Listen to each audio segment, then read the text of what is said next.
Welcome everyone to a new episode of my comprehensive NFL player review series, Studs and Duds. If this is your first time catching Studs and Duds, this is actually my longest standing series, going back to when this channel first began as a Madden channel, where I use my ratings changes for my own custom Madden roster to discuss the rising and falling players around the NFL. And to this day, this system hasn't changed for me, as it's a great way to hit on how all of these players are performing on the field, for better or worse. So please, sit down, buckle up, and enjoy, because we've got a lot of players to talk about here today. And we are here with the NFC East episode of Studs and Duds. Let's not waste any more time. Let's go ahead and get started. So we're going to begin with the Washington Commanders, and for their Super Stud, which is basically my midseason award for the biggest riser, the midseason MVP, whatever you want to call it. Our midseason stud for Washington is going to be none other than rookie. We've got a lot of rookies in the NFC East here. Rookie Jacory Krosky-Merritt, the running back who has emerged as a potential star for Washington. And I know you don't always look at the 7th round picks and jump the gun and say potential star on a guy like this, but he did have a unique story coming out of college, one that indicates he might have a larger upside than your typical 7th round pick, which is what made him such a fun player to keep an eye on from the get-go. But I mean, he was a monster at New Mexico State and then transferred to Arizona. There was some eligibility issues that led to him having to sit out his final season.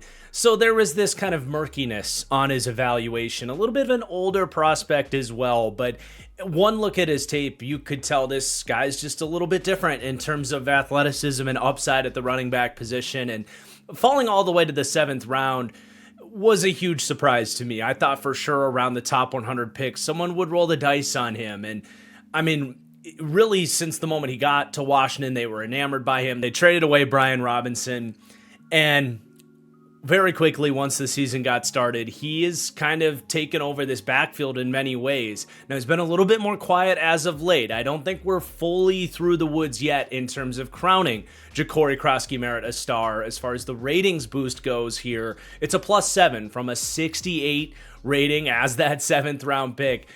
Still a good mark for a 7th round pick, but a 7th rounder nonetheless. +7 up to a 75 rating. So very much a starting caliber mark there. But like I said, not fully through the woods yet. I think you do still see some questions on his vision and pacing as a runner. There are some reps, especially in recent weeks, where you catch him kind of just bolting into the back of offensive linemen and trusting the blocks a little too much, as opposed to utilizing that vision and finding some more bounce out lanes and stuff like that. But there's still been a lot of runs where he shows good vision and anticipation of those second level defenders. But the one thing that stands out to me the most with him is he has a rare athletic combination of agility and long striding, long speed. A lot of backs are either kind of straight line athletes where once you get them moving, that long speed shows up, but they're a little bit more rigid in their cuts and stuff. And some guys are short striders where they're good in short areas, making guys miss, but can't quite pull away from dudes. He's able to change those gears between those two running styles. He can run his feet very quickly and cut on a dime, but once he gets moving, he can open up his gait and really pull away from guys. So, you know, that's a combination that only so many running backs have. It's part of what always gave him the allure. But he runs extremely hard. There's impressive power for a guy that's not the biggest back. And if he can make some developments with his vision, I really think we're talking about Washington kind of finding the next late round, undrafted type, 7th round, basically undrafted star running back in the NFL. This is a position too where guys can become blue chip players as late round investments. So hopefully that's where we're headed here with Bill Krosky-Merritt. But he's not the only guy in this backfield. Jeremy McNichols, the veteran, has also really stood out. And he did this last year too. It's a very small sample size for McNichols, just 16 carries on the season, and that goes back to last year, but absurdly efficient in those carries. 143 yards on just those 16 touches. That's 8.9 a pop. He has 7 missed tackles forced and 118 yards after contact, again, on just 16 carries and 143 yards. So that's about as good as it gets from an efficiency basis. But he's also looked really good in the receiving game as well.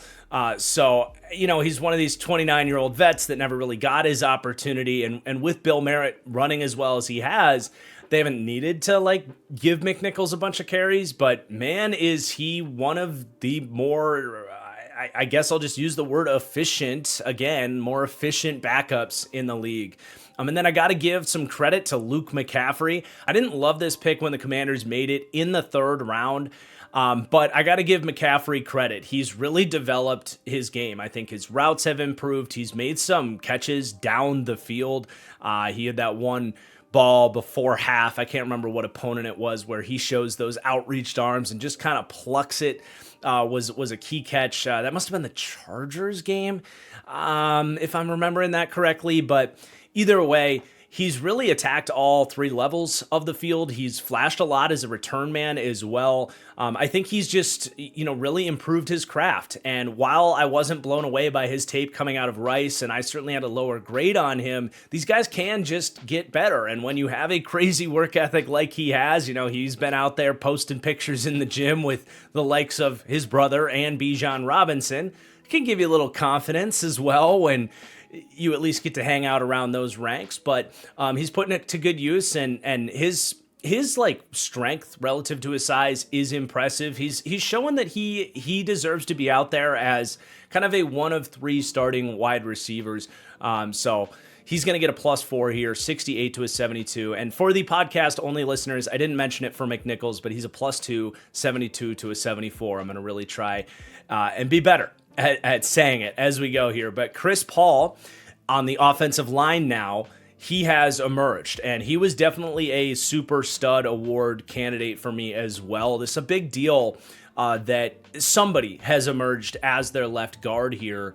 Granted, they have Nick Allegretti, who was okay as a Band-Aid veteran for them last year, but they wanted to go with Brandon Coleman here at left guard. He's been kind of banged up coming out of camp, and he's lost this job, it seems, to Chris Paul, who was a 7th-round pick 3-4 years ago out of Tulsa, with a lot of physical potential, but really bad tape coming out of Tulsa. That's why he goes in the 7th round. But this dude's a mauler. He's north of 320 pounds. He tested well, was someone that was always going to be an interesting multi-year developmental project. And the development seems to have come here in Washington. He is pass protecting really well, better than you maybe even ever expected him to do.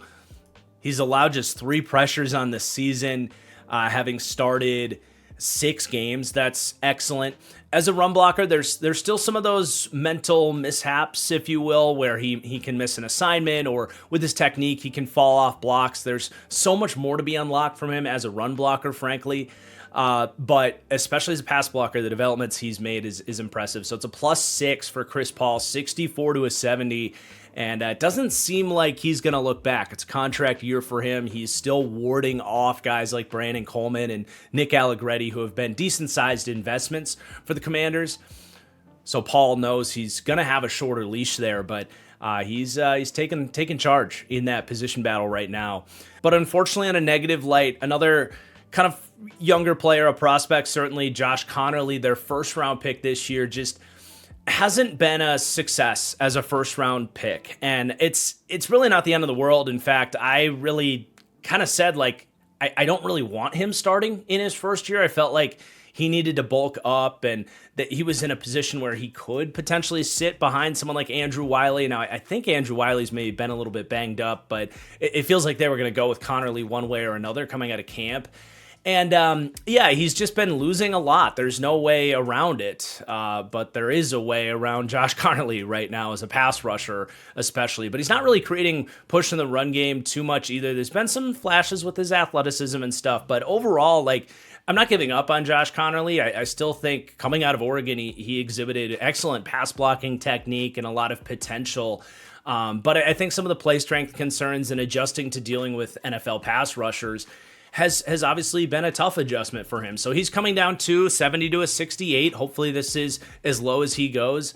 Can hopefully get better as the year goes on, or maybe he takes a seat. Maybe they can go to Andrew Wiley if he can get healthy, and you come back next year and still feel pretty good about his future. But did need to kind of reassess where we had him rated coming in as a first-round pick. And that's all I have on the offense. I did have a note on Jaden Daniels. Just I didn't feel it in me to lower Jaden Daniels. He's definitely not playing as well as he did in that rookie season. But we have seen the flashes of that guy, the Chargers game especially. It's just tough to lower a guy that, for the most part, he's just been injured this season. But there's been a few games this year, especially out the gate, but scattered up until his recent performances as well, where he's showing some accuracy issues beyond what he showed in his rookie season that have hurt him.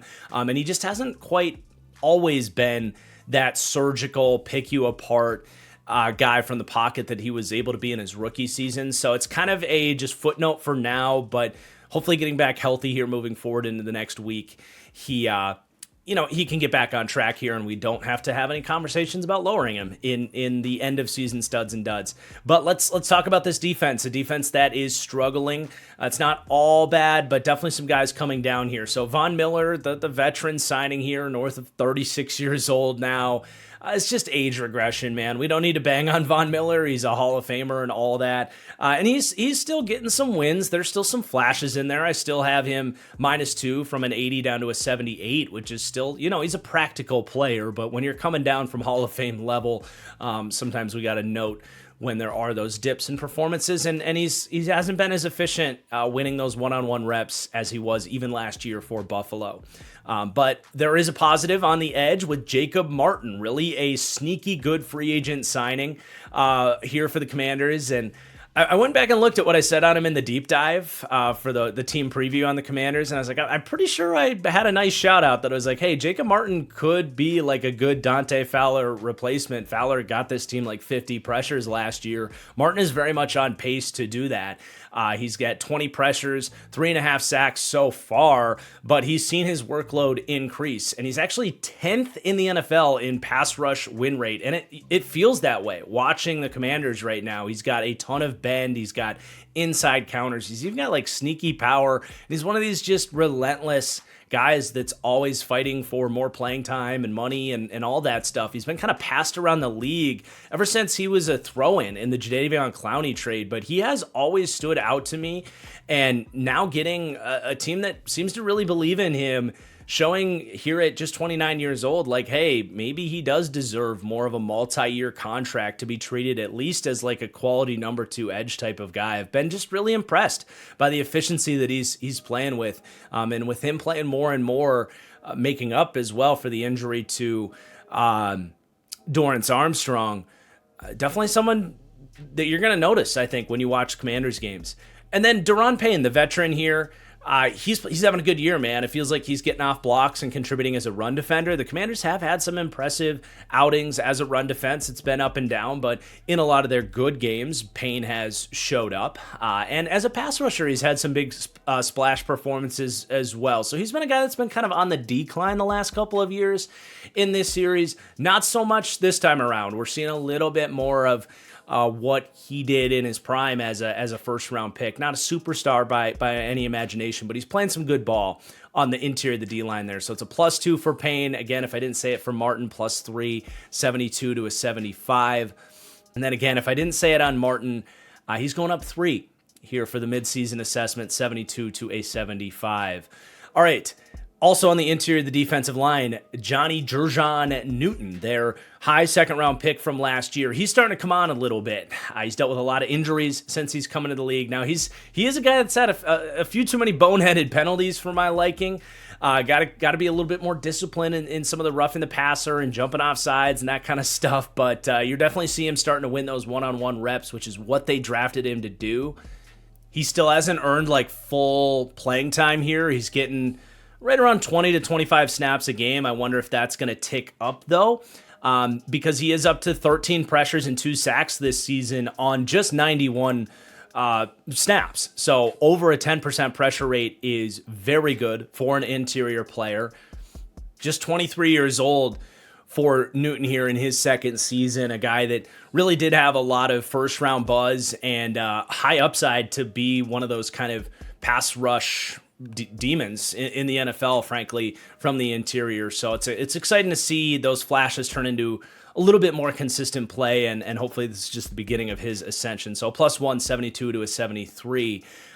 Then in the secondary, there's some good and some bad. The rookie corner Trey Amos has been probably the biggest positive for the defense, frankly. He's going to get a +2 for me this week, up to a 74. Late second round pick, never should have gone that late, and he's showing it this year. He was an incredibly high floor cornerback, not the twitchiest athlete, but a really smart zone defender, good ball skills.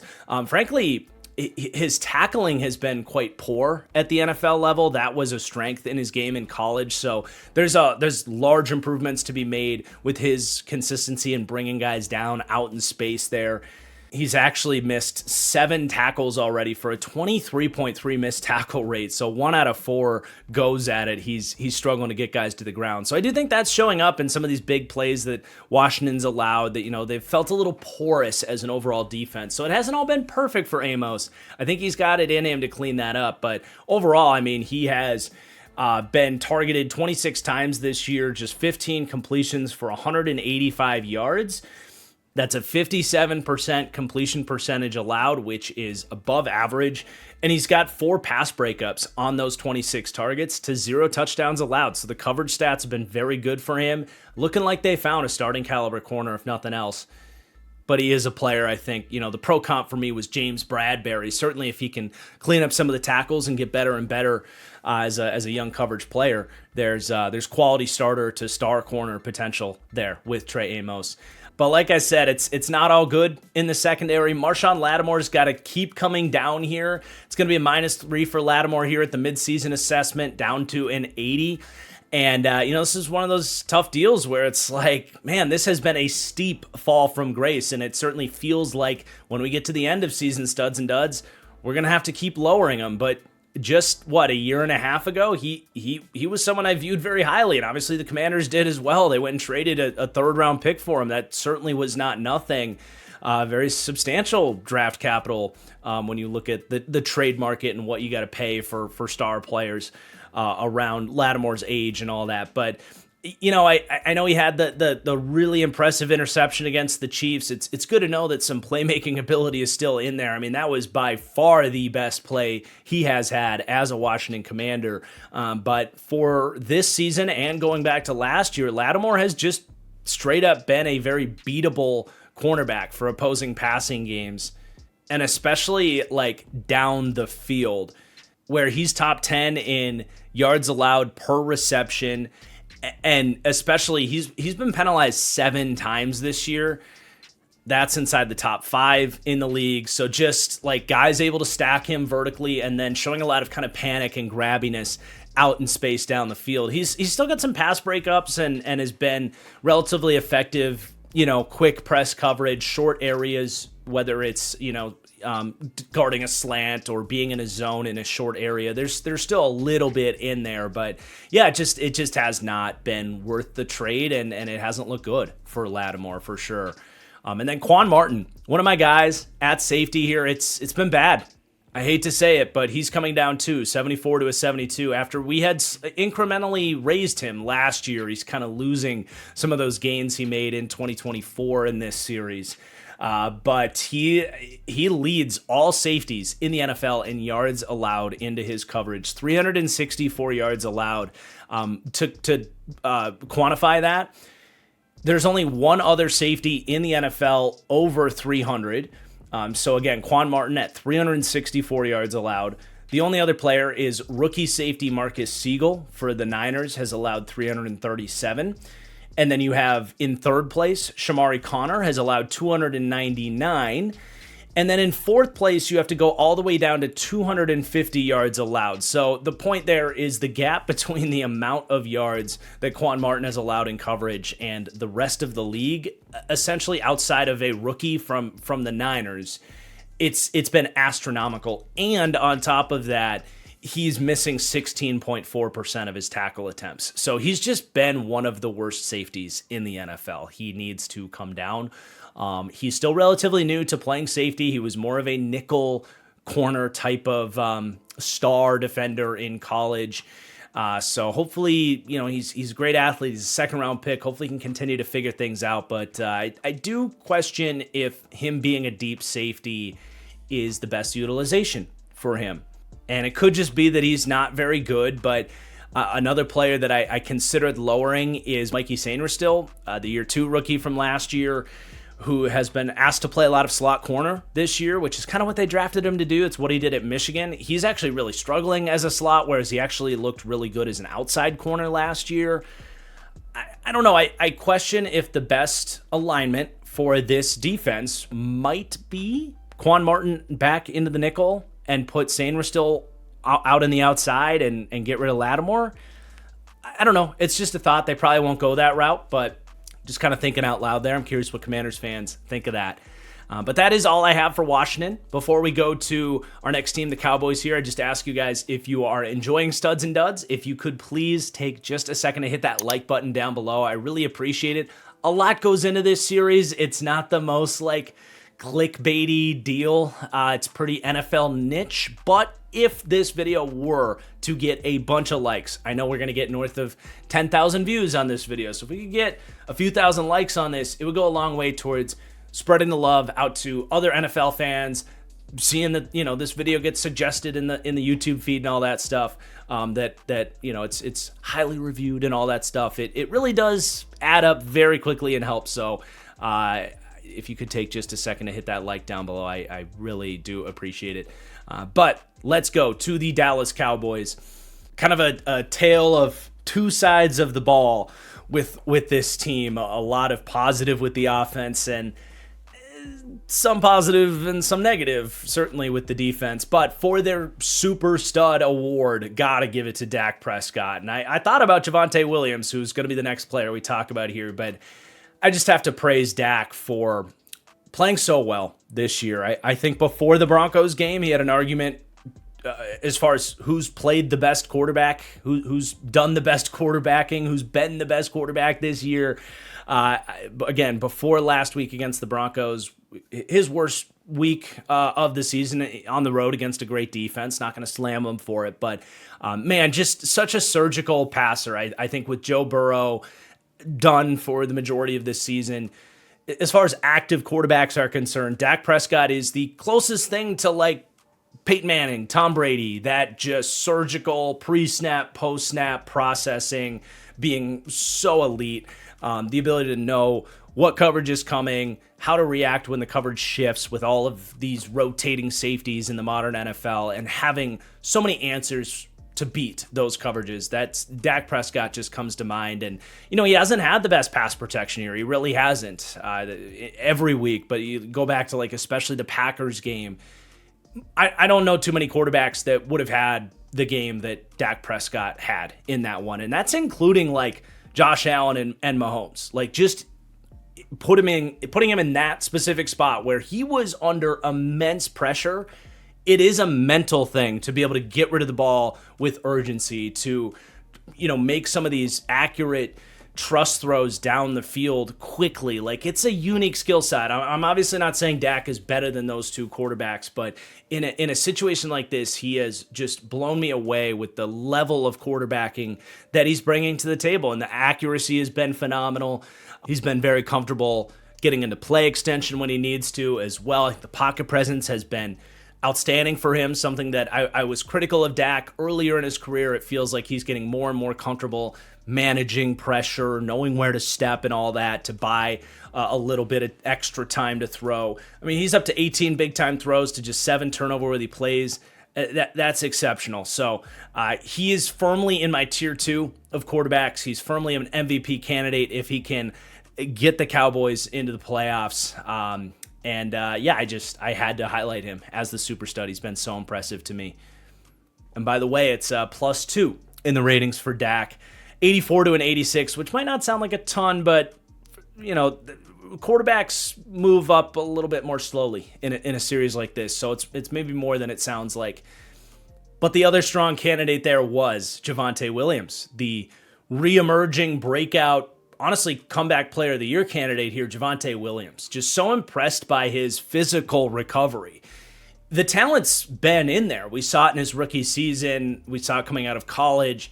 But he's just been beat up. He has looked slower on tape. His vision has, I think, been very questionable in recent years in Denver. I think as he's dealt with these injuries and failed to kind of trust everything with his body and the situation around him. But just playing, I don't want to say reckless this year, but just, I think, with nothing to lose, really, and confident as a result of that, but also looks healthy. And his ability to break tackles, fight for tough yardage, it's been near the top of the league, man. It really has. He's 4th in yards after contact this year, 6th in missed tackles forced, and that's resulted in him being 10th in the league in yards per attempt. He's just been outstanding. There's no way around it. So it's a +7 for Javonte Williams, basically back to where I would have had him around that rookie season. He's up to an 81. And going to be interesting to see like what kind of contract negotiations happen with him, or if Dallas decides to let him go. It'll be fun to monitor that, along with George Pickens, who's going to be getting very expensive here very quickly with how he's playing. He frankly could have been a super stud candidate as well. It's a +3 for George Pickens, up to an 86 rating.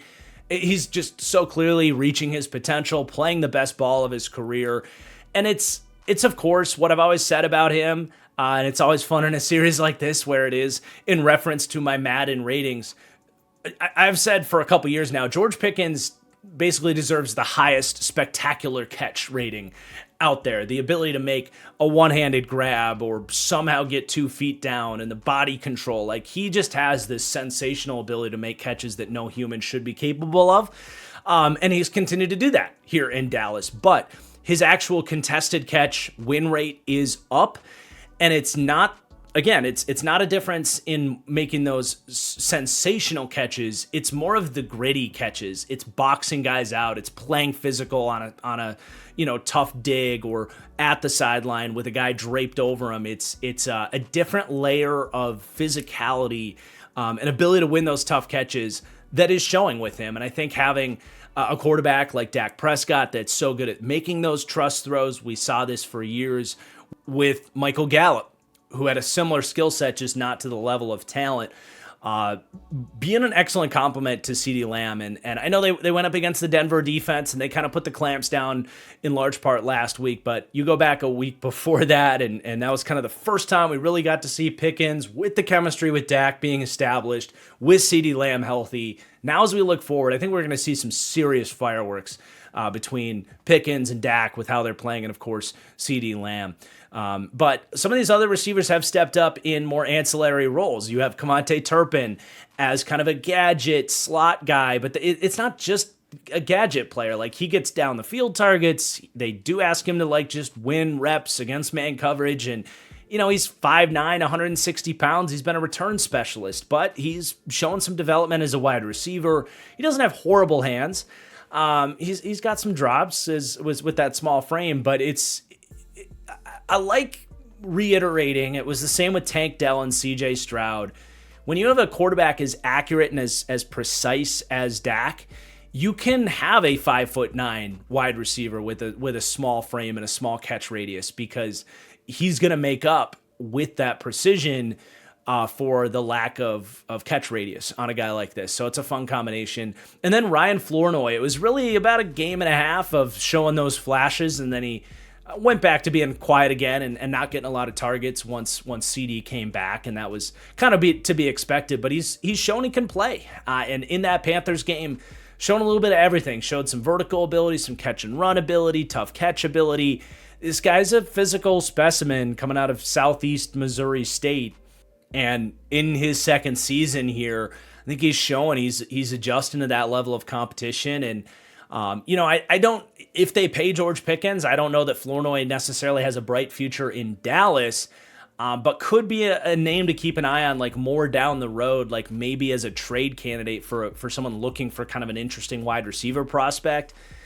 Or maybe you go a step further and say, yeah, Dallas really does like this guy, and they don't want to pay George Pickens $40 million, and he can take the mantle as a bigger body number 2 here. I'm not going to go that far quite yet. It's just flashes at this point, but the physical traits are in there for Flournoy. So it's a +2 for both those wide receivers. Flournoy to a 70 and Turpin up to a 72. A couple of just adequate, ancillary pieces. I'll reuse that word. But at tight end, Brevin Spann-Ford, go Gophers. He has really had a nice season, man. And when he was coming out, there was a lot of talk about, should this guy just put on another 30 pounds and become an offensive lineman?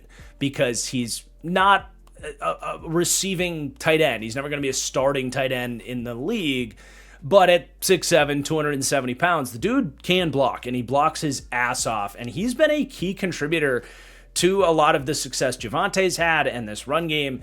I mean, seriously, there's been broadcasts where they're putting out highlight reels of his blocking cut-ups and everything. Like, it shows, man. He's a mauler, and he's kind of providing a bit of an it factor for heavy personnel for this team and their run game. So it's really there, but he's also made some tough catches. I mean, he's a red zone threat at 6'7".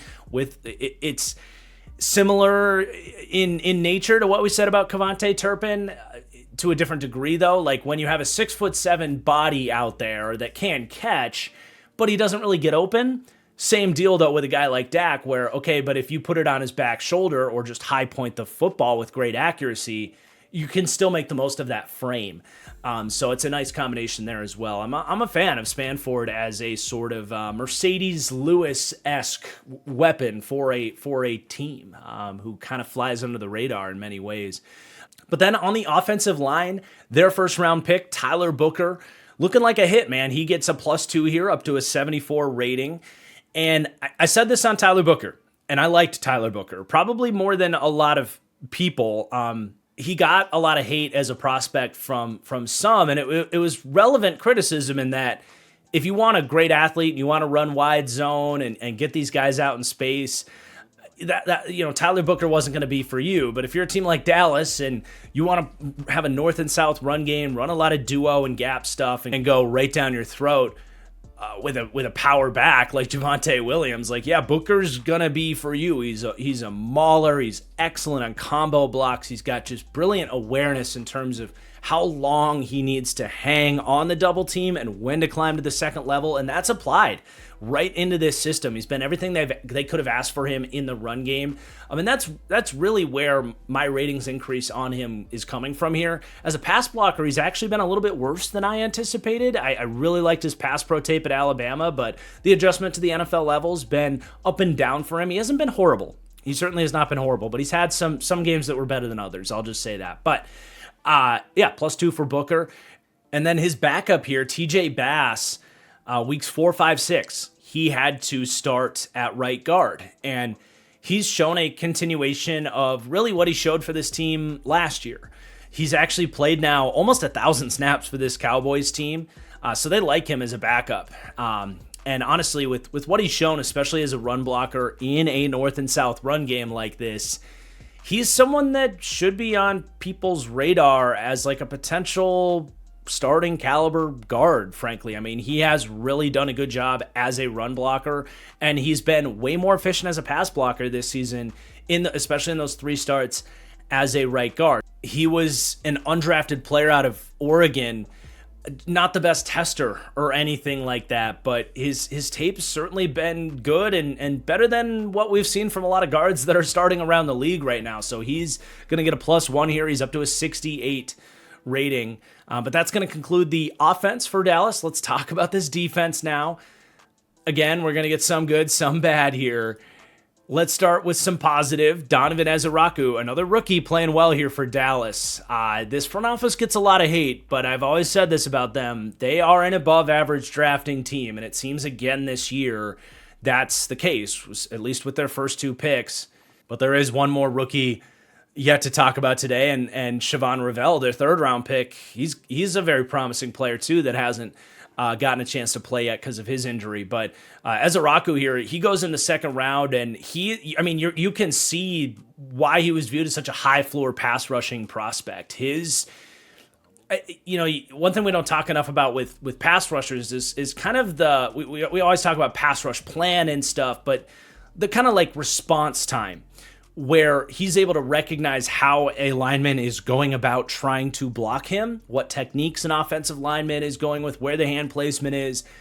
The response time to recognize that and then know how to beat it is an incredibly valuable skill set. And that's what's really stood out to me about Ezeraku is he just looks like such a veteran pass rusher already. When they run him on a stunt or he meets his man, he's just so quick to get to whatever move he wants to use. And he's been pretty damn effective at it. I mean, the bend has been on display, the hand usage. He's getting after the QB, man. He's got 17 pressures and on just 147 pass rush snaps, so that's over that kind of staple 10% pressure rate that you look for. That's well over it, and his workload has gone up and up and up, and his production as a result has gone up and up and up as he's able to. He's one of these guys, I think, with how we described him, that does get maybe better as he sees more and more of a guy and understands what he's doing, because he's got so many different answers in there. So, we'll see where the ceiling truly goes with him. That was always my question on Ezeraku, is he's a little smaller, and we have seen that shown up as an issue for run defense for him. Not the most powerful guy, maybe not the most highly traitsy guy, and I think that led him to go to falling out of the first round ultimately. We'll see just how much he can overcome some of his physical deficiencies, but if nothing else, I mean, you are looking at a very quality number 2 pass rusher already, and to find that in the second round is a huge hit. It's actually underrated how many second round edge rushers are just straight up busts. So it's going to be a +3, 72 to a 75 on Ezeraku. And then another edge rusher is going to go up here. It's the veteran, Dante Fowler. He goes up to a 76 rating.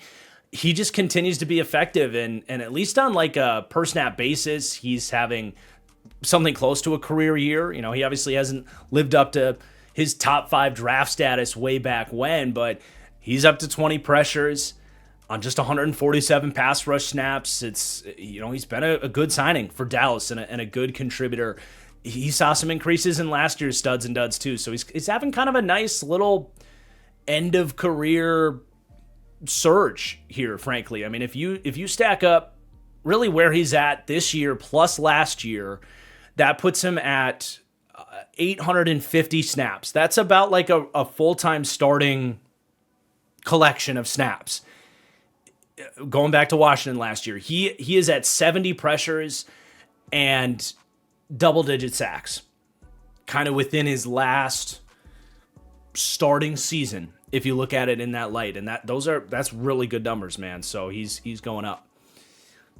But on a negative sign, the young Marshawn Nealand, their second-round pick last year, talk about second-round edge rushers that end up just complete busts. It's kind of what it's feeling like for Nealand right now. He's seen his snap count drop the last couple of weeks, but he was more of a thumper out of Western Michigan, plays north of 270 pounds. The idea with him, I think, was to come in and stop the run and be that early down, dirty work player. And then if you can get something from him as a pass rusher, that would be great. Well, they're not getting anything from him as a pass rusher, but he's been a downright liability against the run outside of the occasional splash play. So someone that was viewed as more of a higher floor second round pick, he's not even bringing that to the table. He gets a -1 down to a 68 rating.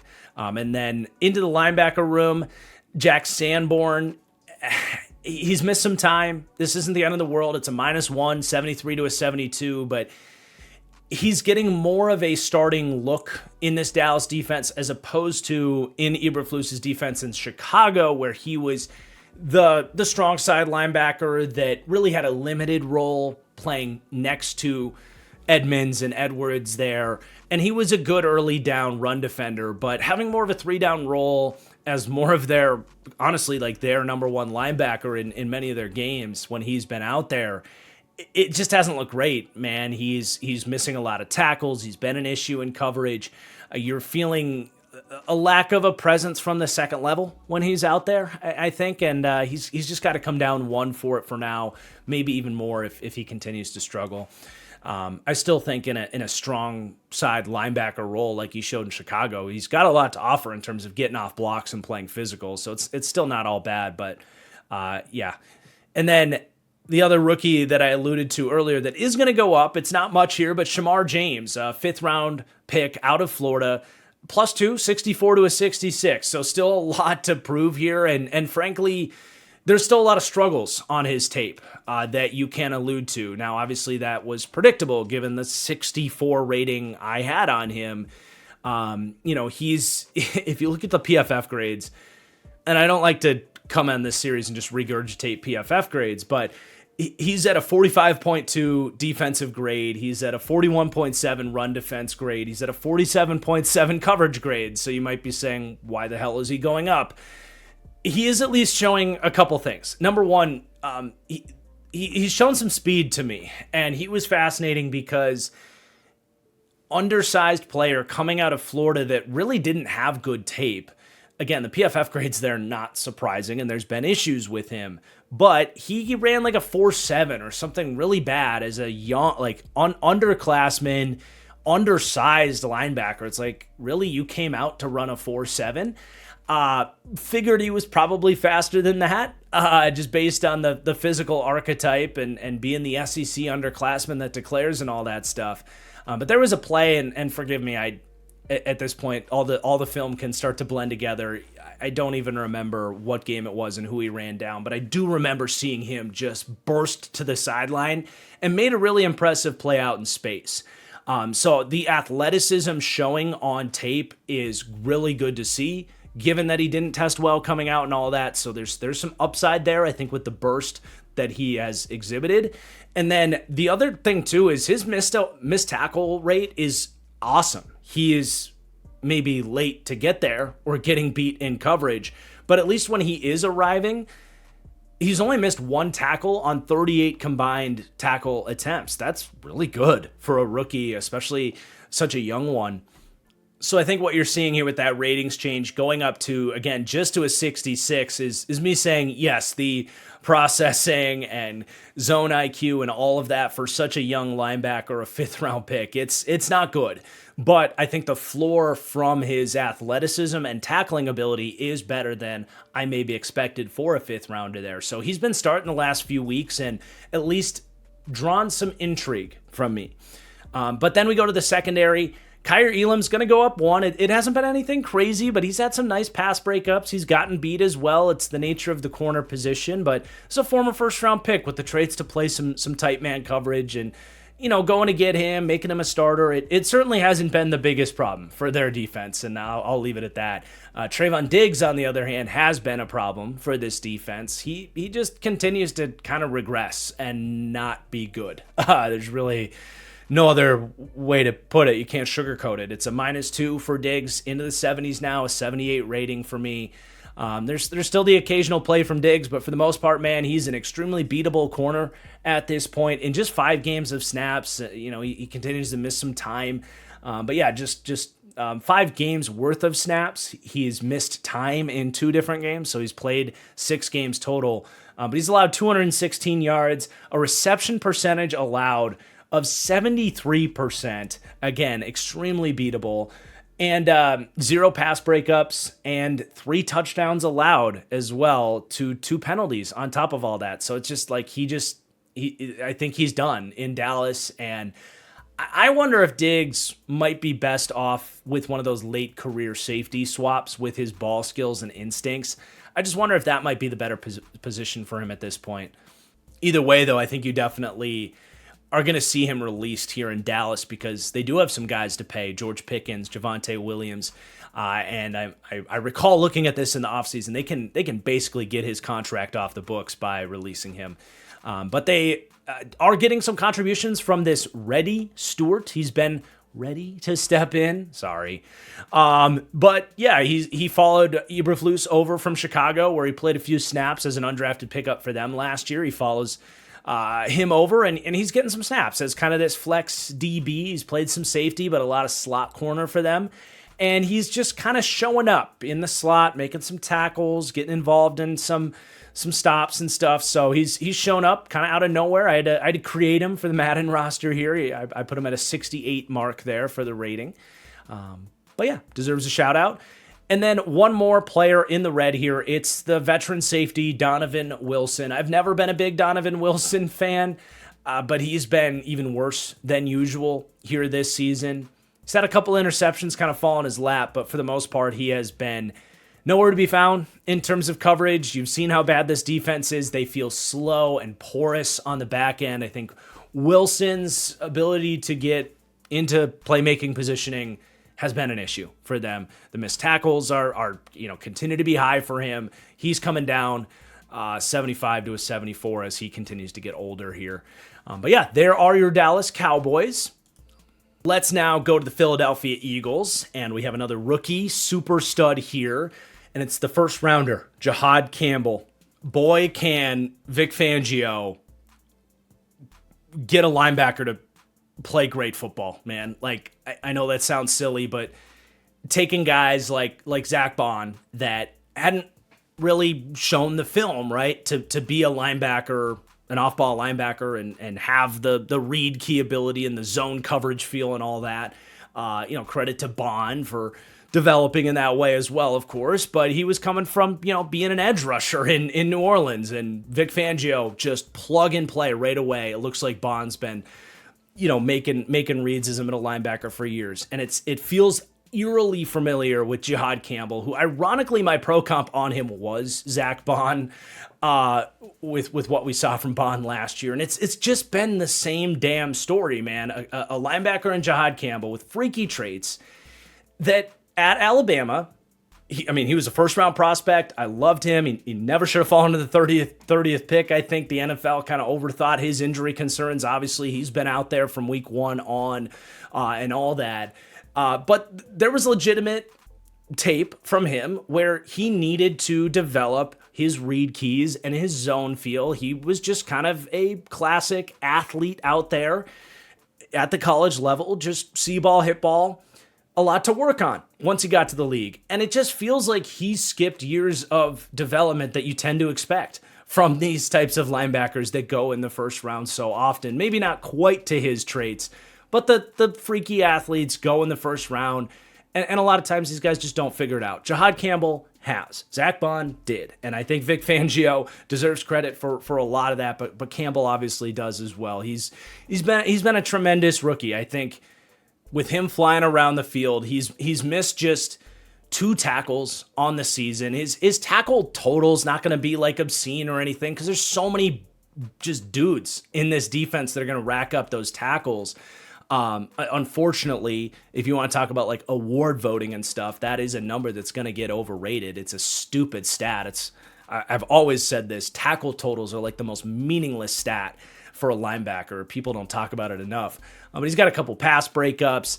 Strangely enough, he actually hasn't been crazy efficient as a blitzer, but that has to be a fluke. I mean, they're blitzing him 5 or 6 times a game, and he's only got 9 pressures on this season. That's gonna come up. Like, there's gonna be a game at some point where Jihad Campbell just blows up a running back and gets an impact sack, the Devin White type of play. Like, that was no question on his college tape. So that's coming. Strangely enough, like, his pass rushing has probably been his least efficient part of his game. He's been a great run defender. The tackling's been amazing. The coverage has been outstanding. I mentioned the pass breakups. He's like carrying guys up the seam. So, he's just been outstanding. What I'm getting at here is should be in the conversation for Defensive Rookie of the Year, and it seems he's kind of held off Nakobe Dean. That was going to be a question with, like, when Dean gets healthy, who's going to be the number 2 next to Bond. It seems that's going to be Campbell. That's impressive. Like, Dean's a good player. For Campbell to hold him off as a rookie, it's pretty crazy. So he's got to be the super stud here for this defense, and he goes up 5, 71 to a 76.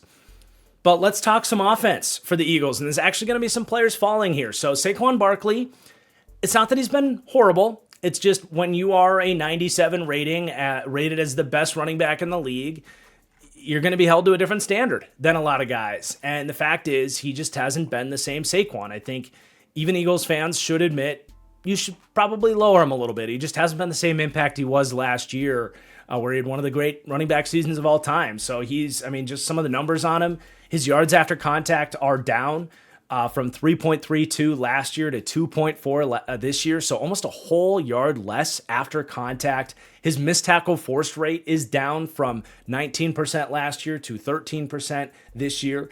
And his overall yards per attempt is down 5.7 last year to just 4.1 this year. So he really just hasn't, by the numbers, he hasn't even really been like a top, 8 running back.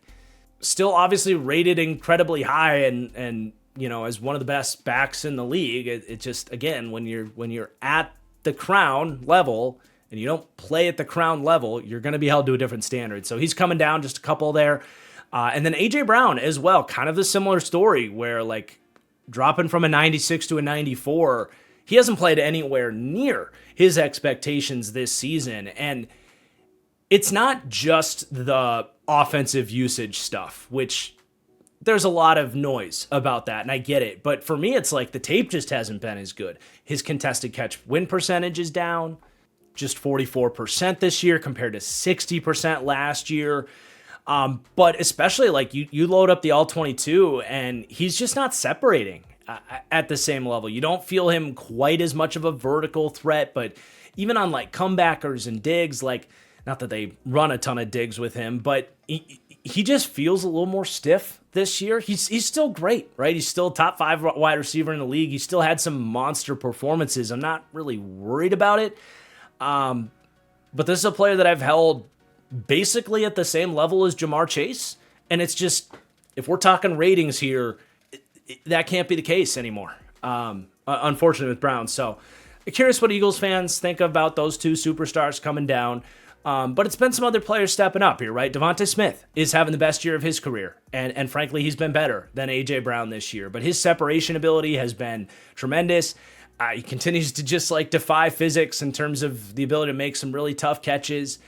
He's been awesome. So he's going up 1 right now, 85 to an 86.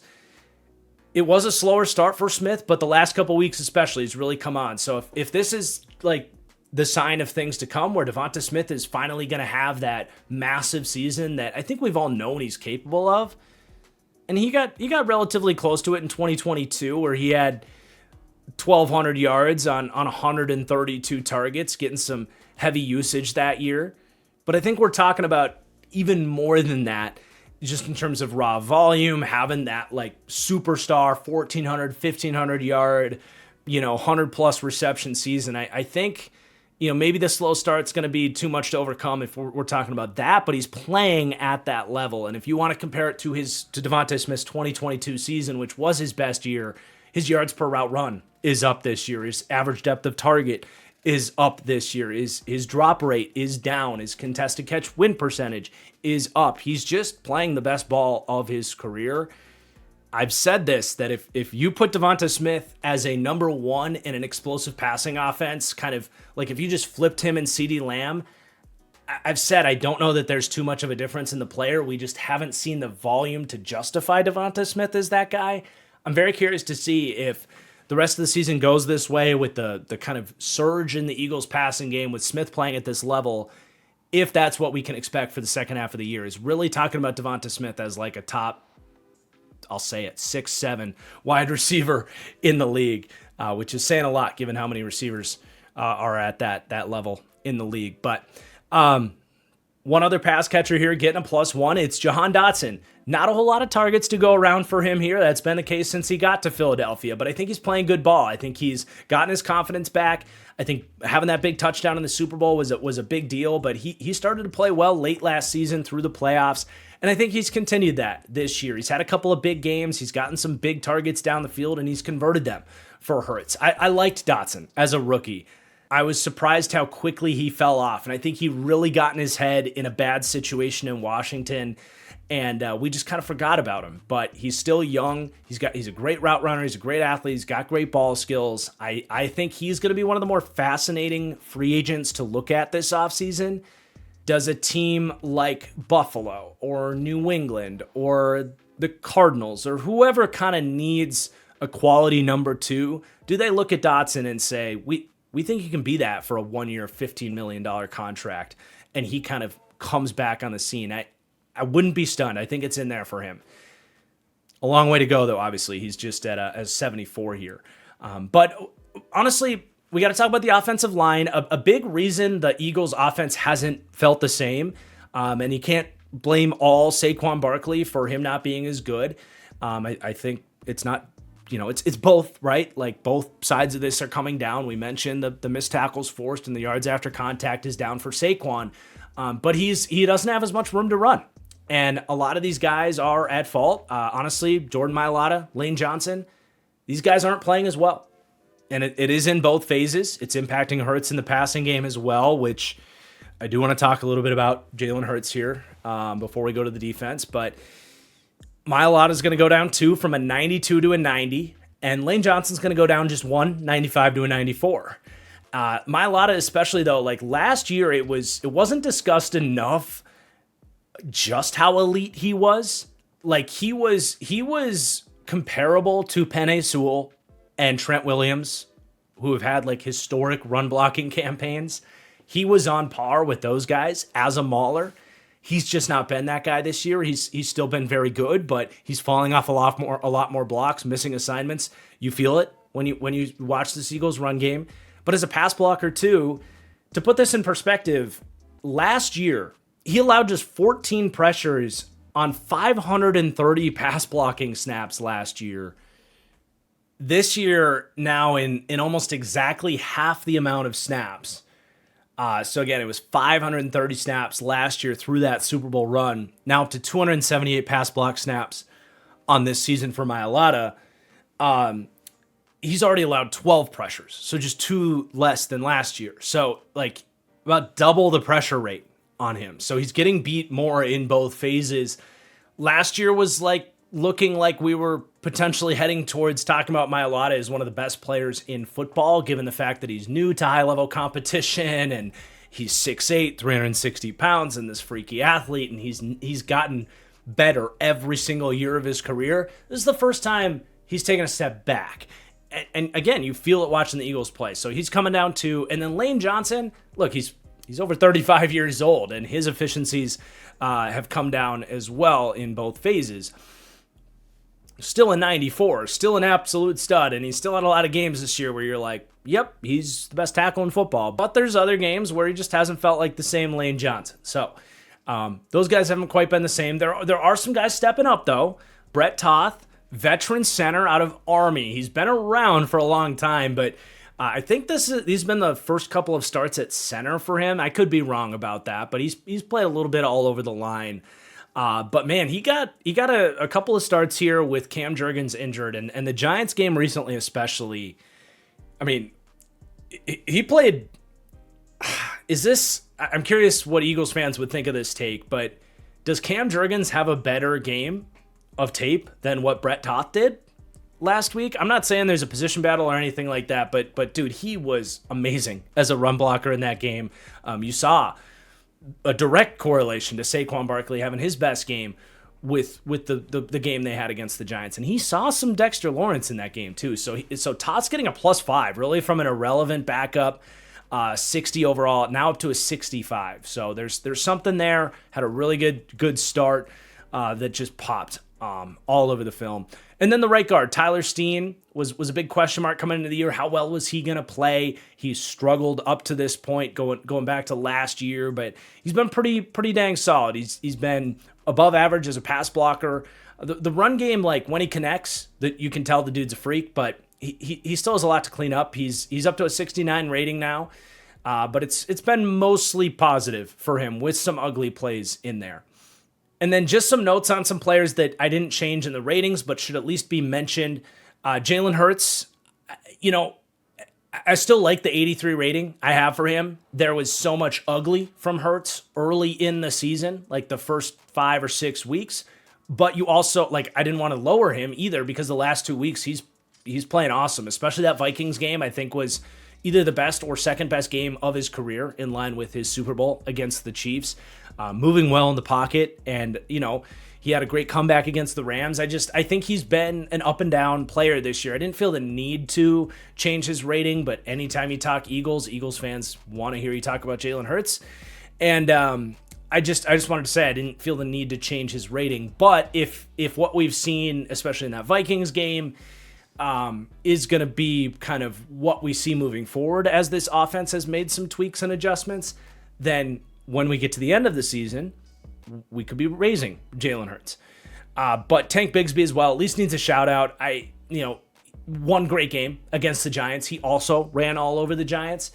But I don't feel the need to raise him from that one game, but it needs to be acknowledged, like, yeah, dude, he looked awesome in really his first full game as, someone they wanted to lean into in this run game. So looking like that trade might be a success for Philly. But let's talk about the defense. So starting on the defensive line, going to raise Jalix Hunt by 1.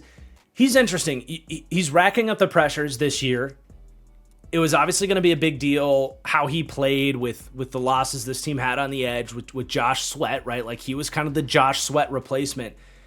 He's weird because Jalix Hunt has 28 pressures this season on 174 snaps.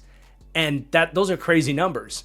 But you load up those pressures, and for example, you look at the PFF pass rushing grade on him, it's a 52.9. Like that's just straight up bad. And I've always said this about the PFF grades. The most reliable ones that they have are the pass rushing grades. They're outstanding. I think you can critique pretty much anything else. It's pretty hard to poke holes in their pass rushing grades if you actually look at them and then watch the tape on it. So that's exactly what I did on Jalix Hunt. I went into NFL Pro, I watched all of his pressures, and I'm like, yeah, I see why this is the case. It's a lot of unblocked pressures, a lot of other guys flushing quarterbacks out of the pocket, unblocked stunts. He's going up here. He's going from a 72 to a 73, but you haven't seen him really get after it in a one-on-one pass rushing sense. And he is 96th in PFF pass rush win rate. So there's still a long, long way to go for him to be an actual Josh Sweat replacement. But he's doing a lot of what they're asking him to do. He deserves some love. And I think he's made some plays against the run as well that have been nice. So again, he's going up here, but I think it's more of a testament to Vic Fangio that he is, 21st in the league in total pressures, yet he's basically not winning one-on-one reps for the most part. But one guy that is Josh Uche. He has been relentless when they let him loose in third and pass situations. That's the perfect role for him. When the Eagles picked him up, it's like, yeah, if anybody's going to kind of revive this guy, it feels like this is going to be the place to do it in Philadelphia under Vic Fangio. It's kind of what we're seeing. I mean, just a few years ago when he was in New England, he was one of the more exciting, like I would say Hassan Reddick-esque looking pass rushing specialists, and it just disappeared. For one reason or another, but they've kind of refound that guy. And, unless you're an Eagles fan, it's kind of annoying. It's not on a ton of snaps, right? We're talking about 20 pressures on 130 pass rushing snaps. So I still want to see him continue to do this before he's all the way back and gets like a huge contract and all that. But definitely positive signs and looking like another Howie Roseman did it again moment here. You can't keep getting away with it. You can't keep getting away with it. But then you go to the interior of the D-line. Moro Ojamo is playing well. He hasn't quite been that full-on Milton Williams replacement, but he's been something close to it. He's a steady pressure getter. He's not the biggest defensive tackle, so there's some plays where you see him kind of get flushed out against the run if they face duo and he gets combo blocked. Like he's a little outmatched there, but you do see if there's a one-on-one rep, he is great at stacking and shedding and getting off blocks, making plays against the run. So he's been steady. There was some questions about like his late season emergence last year. Can he give you something close to Milton Williams, who they obviously couldn't afford anymore? I would say if you needed someone to play that role and not be a problem, Ojamo has done that. He hasn't necessarily been a difference maker, but he's largely living up to some pretty big expectations that were put on him after, being a 7th round pick that flashed big time as a, kind of rotational player last year, now being in a starting role. It's been mostly good. So it's a +2 for Ojamo, up into the high 70s there. It's 77 now.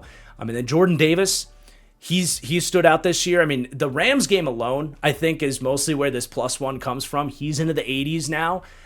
He has disappeared in some other games as well, but I think his run defense has been just getting incrementally better and better and better. He's just one of the better, gap stopping nose tackles in the league. Absolutely. Still not major gains as a pass rusher or anything like that. Just, kind of power wins in flashes. But he's continuing to get better.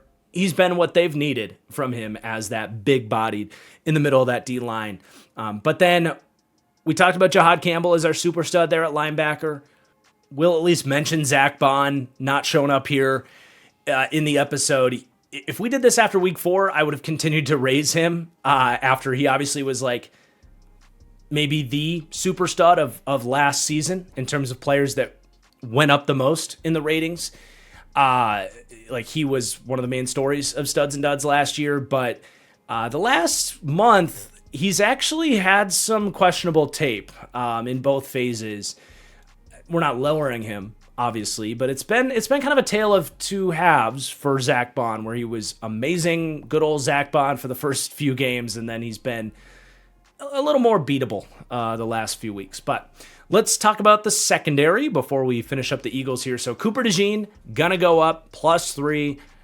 He continues his climb towards really being in the debate for who the best, true slot corner is. It's always a muddy conversation because there's guys like Devon Witherspoon and Trent McDuffie who are amazing slot corners that also play some outside corner.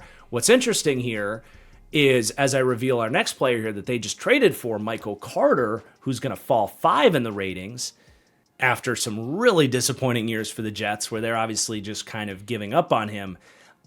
There's some talk that now coming out of the bye week, Cooper DeJean is going to step outside and Carter will resume as a slot corner. I don't know that I love that for the Eagles. I hate to question Vic Fangio, but it's interesting. I mean, Cooper DeJean's presence as, someone that they debated if he might be better off as a safety than a corner in the NFL. Not that he was a bad corner prospect, but just because his skill set projected so well as a safety, because he can actually fill the run and all that stuff. Well, you get the best of both worlds playing him as a slot corner. You're allowed to live in a base nickel front because you have a slot corner that can terrorize tight ends and make his presence felt around the line of scrimmage. I mean, from a run defense standpoint and a tackling standpoint, I do think Cooper DeJean is the best slot corner in the NFL, unless you want to talk about like Kyle Hamilton or Derwin James as a similar role. But he's been awesome as a cover corner. On top of that, he's had outstanding ball production and doesn't feel like he really ever gets beat. If he does, it's, on an out route where he's trying to defend, high-low a zone and try to defend 2 players at once. But Cooper DeJean's just fantastic. So for him, it's a +3 up to an 84. But man, I'm curious if they're going to put him outside. I don't think he'll be bad, but will he be an impact player, and will you get a serious drop in that slot corner play that is such an underrated spot? It's going to be curious to see. We don't need to spend too much time talking about Michael Carter. He obviously hasn't been playing for this Eagles team, but he got paid as one of the top, maybe at the time as the top slot corner in the league 2 years ago, but played through injury last year. And that tape was really hard to watch. And then this year in a new system, he's been awful. He's been just getting targeted left and right when he's been out there. His run defense presence has taken a nosedive. There's a reason that the Jets just kind of traded him away as a salary dump. They get John Mechie, who obviously had no role here in Philadelphia, but, Mechie's value had fallen to essentially nothing, right? The Eagles traded not much to get him, but I don't know. We'll see where it goes. I'm skeptical, but obviously I have a lot of faith in Vic Fangio at the same time, and Carter has played some good football, in years past. If they can get that out of him, that's great. But it'll be interesting. But then with the safeties, Andrew Makuba, going to give him a +1. He's made a lot of exciting plays this year, but he has been kind of more of a boomer bust safety. I think there's been some bigger plays allowed by this defense, and Makuba's been a part of some of them, just some of the risk taking, some of the bad angles, some of the missed tackles in recent weeks. It hasn't all been perfect, but you do see clearly a hyper twitched up instinctive coverage defender.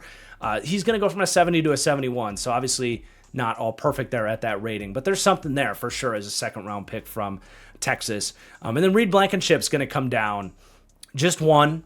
I think he can bounce back, but it's been a really bad year for Blankenship. He's taking a lot of bad angles as a run defender, and then he's given up a lot in coverage too. A couple of big touchdowns, some blown coverages.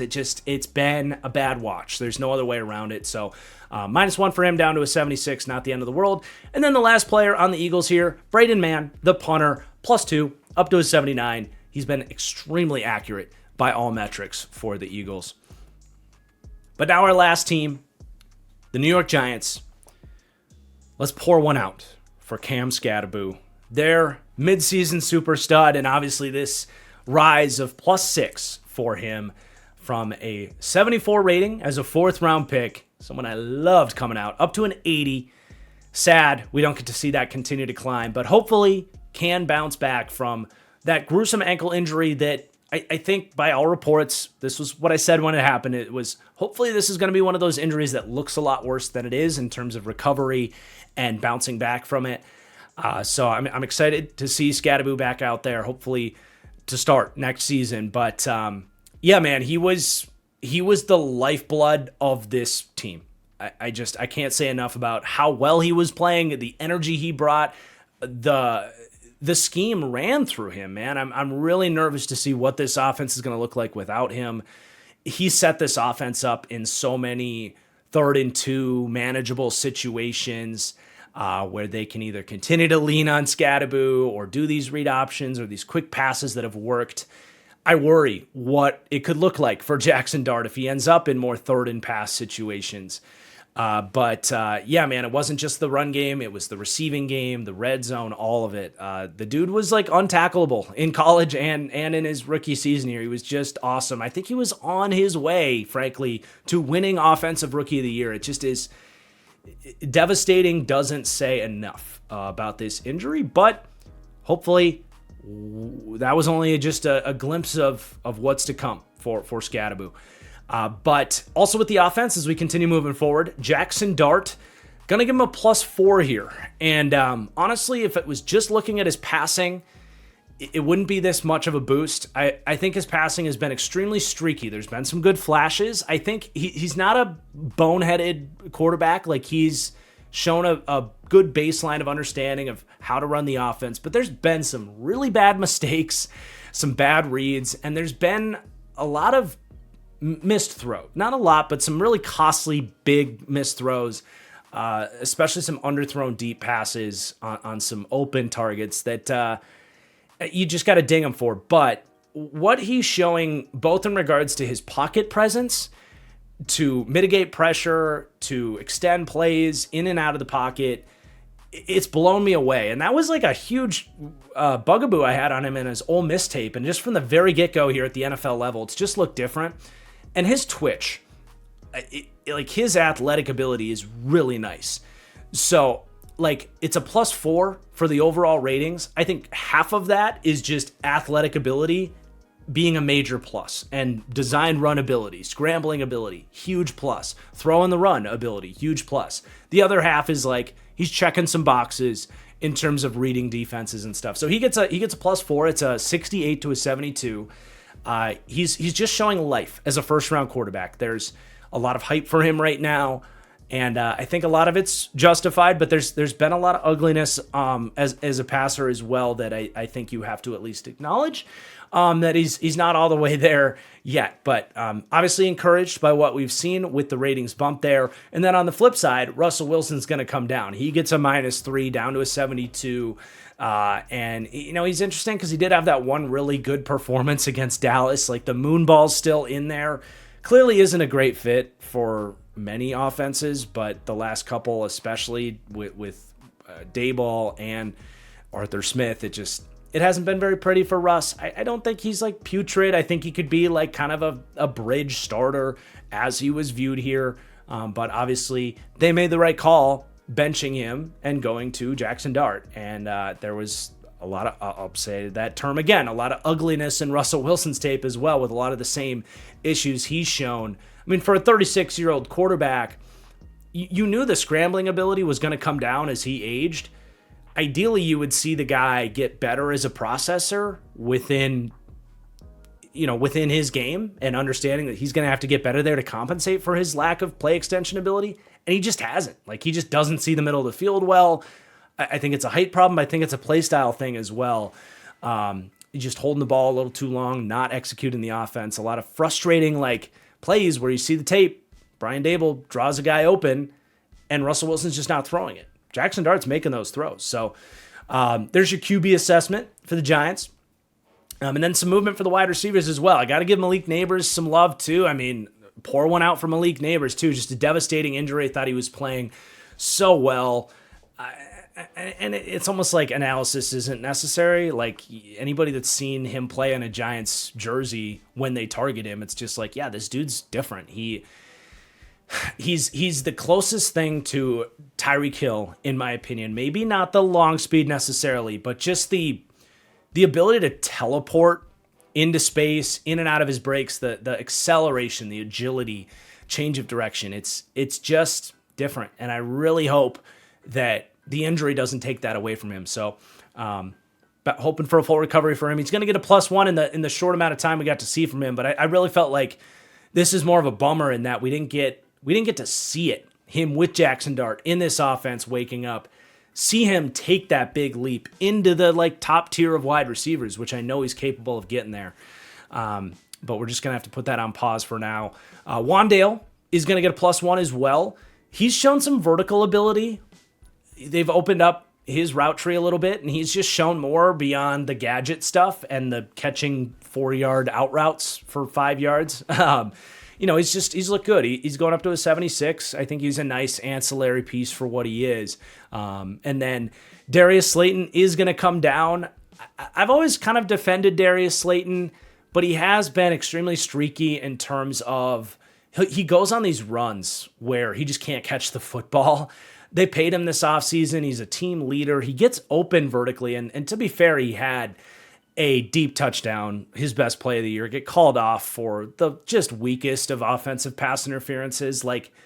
And I know Eagles fans will look at that and be like, well, yeah, I mean, he extended his arm. Well, he got tugged on first. It's called hand fighting. It happens on every play of every route in the NFL ever. And that essentially never gets called. There was, in fact, a much worse push-off called for defensive pass interference from the Eagles wide receiver earlier in the game. So it's just like, what are we doing here? So to be fair, it's still in there, but he's had some drops, some real lack of contested catch ability. It's kind of just been a subtle, I don't want to call it a roller coaster, but kind of just a bumpy road for Darius Slayton throughout the years in studs and duds, where when he's locked in, catching the ball, he climbs, and then he tends to lose it. So it's kind of like the stock market with Darius Slayton a little bit. But then Jalen Hyatt, -3. I mean, bust. What else do you want to say? I mean, he's had opportunities with Slayton hurt, with Neighbors going down. He's had opportunities here to show anything. And it's not that he's not playing. He's gotten 123 snaps. It's not that he's not getting targeted. At least not targeted at all. I mean, he's been targeted 9 times, but for an average depth of target of 21 yards. So that's a skill set, right? The vertical game. But he has 3 receptions for 17 yards on his 9 targets this year. He's 1 for 3 on contested catches, and he's got a drop. Like, the dude is a track player that the University of Tennessee put in a very unique spot. He's got the speed. He can get open, but he can't capitalize on it. So I'm done with Jalen Hyatt. You can't just be a speed merchant in the NFL. But with these tight ends, both these young tight ends are going to go up 1 to a 70. They're both very similar in my eyes, at least as far as caliber. They're a little different skill sets, but Theo Johnson continues to be a very streaky player. He has had a major drop rate. And especially for a tight end, that's just not a good trait to have. I mean, he has 8 drops on 78 targets in his Giants career. It's a drop rate of 13.3%. I mean, you expect that from Jalen Hyatt and Marquez Valdez-Scantling, not a 6'6", 264 tight end. It's 264-pound tight end. But he's been a red zone threat. He's got explosiveness. He's got the long speed. You see the play where he catches the bounce, fluky touchdown against the Broncos and takes it to the house. That was sweet. And I think he's made incremental growth as a blocker here in year 2 as well. So there's things to praise him for sure. But there's so much more to be unlocked, I think, both as a blocker and in terms of, hands. Like, if he can figure those two things out as he continues to grow, there's a player in there for sure. But Daniel Bellinger's stealing some reps from him, and he's played some good ball too. He's shown flashes when they've thrown him the ball. But we've seen a spark in this Giants run game. Scadaboo's obviously a big part of that, but Daniel Bellinger's blocking his ass off here. So he's also going to go up to a 70. And then just one offensive lineman going to be on the move here. The offensive line, generally speaking, is playing better than they have maybe in the Brian Dable era. I will just say there's some guys that I have rated probably better than they've been playing in recent years that are playing up to their ratings, like Andrew Thomas, I think the world of. He's healthy. He's been awesome. He deserves a shout out, but the rating's not going to change. Jermaine Illuminor is playing up to the respect I have on him, like Greg Van Roten at right guard. But John Michael Schmitz is playing better. He's been getting incrementally better as a pass blocker. The run blocking's been pretty nice for him. He hasn't been what you hoped he would be, a center prospect that had a lot of hype coming out, but he's at least settled in as like a playable starting caliber center. So he's getting a +1 as well, 70 to a 71. But let's talk about this Giants defense. There's honestly a lot of points of frustration with this defense. A lot of players just not playing well, frankly. But let's start on at least a positive note with these 2 young edge rushers, Abdul Carter and then Kayvon Thibodeau. Both these guys are going to get a +1. So Carter just edging him out slightly in the ratings at a 79 now, and Thibodeau just behind him at a 78. And I actually want to point out how these guys are playing off each other very well right now. Thibodeau hasn't taken major gains as a pass rusher. At this point, he probably is what he is as an athlete, someone with decent swipes. He's an okay pass rusher, but he's really developed as a run defender, and that's helped Abdul Carter be able to kind of get into third and pass situations, focus on being a pass rusher early in his career. Carter's a smaller edge, and they're putting a lot on his plate. They're moving him around, and the fact that Thibodeau's been such a good, heavy-handed edge rusher has been very valuable for this defensive line, frankly. So it's with Thibodeau going up, it's really just the run defense, frankly. And then Carter, he's getting after it, man. The sacks haven't come quite yet, and something I think will regress back to the mean here. He's missing 24% of his tackle attempts. Some of those are missed sacks. I think with his athleticism as who he is, I think that will come back to earth, and you're going to see those sack totals come back up or come up, and like you're going to get some more hype on Abdul Carter. We mentioned Jahad Campbell for Defensive Rookie of the Year. Abdul Carter absolutely in that conversation as well. He's up to 32 pressures on 249 pass rush snaps. I love how they're moving him around. Some of it is like stunt production and stuff, but there's added value when he's the one that causes so much of the confusion, given his unique skill set where he can line up over the center, or, they'll put him and Brian Burns next to each other, or him and Thibodeau next to each other. And no one really knows what he's going to do. So I would just say he's looked the part. He's looked as advertised as probably the guy that I think was considered the most valuable player in the draft, if that makes sense. Like, maybe it was Travis Hunter. But like Ginty was probably the best player in the draft, but Carter was the best player at a position of value, I think. But like obviously had a lot of hype. And the Giants were happy to get him at 3. And I would say he's lived up to the hype and is only getting started as well. He's been pretty special. But going to the linebackers here, Bobby Okereke, -1, just hasn't been as good. Missed tackle rates up. Coverage rates are down. You're not feeling him around the line of scrimmage like you did maybe pre-injury last year. I still think he's got it in him to bounce back, and he's not that old, especially by linebacker standards, 29 years old. But he's just not having a great year, and the Giants defense has had a lot of issues, and I think this is kind of where it starts. The linebackers back. So Okerike's been a part of that. Just down to an 80 though, -1. Darius Muasau has been playing a lot here, unfortunately for Giants fans. It's been tough to watch. 21% missed tackle rate is just downright unplayable. And it wasn't supposed to be this way, right? Micah McFadden goes down 11 snaps into their season, and they didn't have the linebacker depth to stomach this. Muasau was a 6th-round pick last year. He's just not ready. He's made some splashes as a run defender, but outside of the missed tackles, I mean, he's been a really bad coverage player as well. So he's been a major issue. It's like kind of feels painful if you're a Giants fan. It feels like we're right back to the Tay Crowder era, where it's like we have a linebacker out there that is literally actively hurting the defense. At linebacker, you just want that baseline of competency so that you don't have this glaring hole in the middle of the field. And I've always said this, like, it's okay to be the 27th ranked linebacker room in the league. You can't be bottom 3 and egregious. And at least in the case of Muasau, it's been that big of a deal. So we'll see if they can find any form of a solution there. Like, is it playing a veteran Neville Hewitt more? Is it going to pick someone up? Like, I don't get the idea of trotting out a guy like Darius Muasau, like, when he doesn't really have upside. You know what I'm saying? Like, I understand if you're going through the growing pains with Trevin Wallace in Carolina, or like what the Ravens did with Trenton Simpson, because those guys are freak athletes and have high upside. Like, what's the upside of Muasau when he's just actively derailing your defense? So he's going to lose 2 ratings points after gaining a couple last year with some of the flashes with run defense. He's down to a 66 rating. Then into the secondary, Paulson Adebo. Unfortunately, I really like this signing, but it's not working out for them. He's been there's no other way to put it other than just beatable out there.